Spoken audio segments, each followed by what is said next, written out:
The zone of interest is about the commandant of Auschwitz and his family and the life they lived in a nice house, and over their garden wall was Auschwitz functioning. We kind of saw it as two films, a film that you see without any violence and a film that you hear that we introduced this violence. On the other side of the wall, there was murder happening all the time. We went to great lengths to be accurate about how sound worked in that space, and the sounds that we used were the result of an awful lot of research. It was really important for the entire project to be as close to the truth as one could possibly get. We shot right next door to Auschwitz, so we were on that soil. We ended up very close to Auschwitz Museum. The cooperation with the museums, they helped us a lot. They opened their archives for us. All the locations, they are in the radius of 20, 25 kilometers, so everything happened there. I remember just walking around that house and being completely gobsmacked by the truth that I was being confronted with. And we were shooting in the little girl house. It was a real house. It was her piano. Alexandra is based on a real woman who I met when she was 90 years old.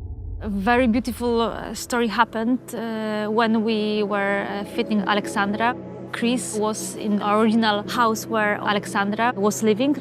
And on the attic, he was texting me, okay, I found dresses. So during the fittings, I showed this dress for Jonathan. And Jonathan said, yeah, let's go, let's go for it. When we saw her on the screen, I cannot imagine her in a different dress.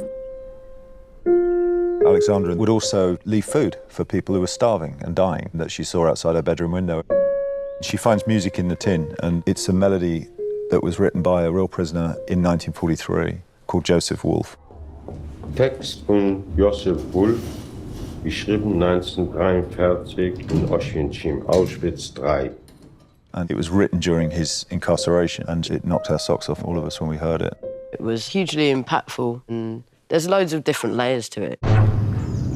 It was a very deep and dark journey to go on. These people are us and our neighbours, and how easily human beings can slide towards such atrocity. And she was the reason why we're sitting here, because there is something other than darkness in human nature. Even in these moments, there is goodness, and she presented that to me in a way that I felt blessed by, to be frank.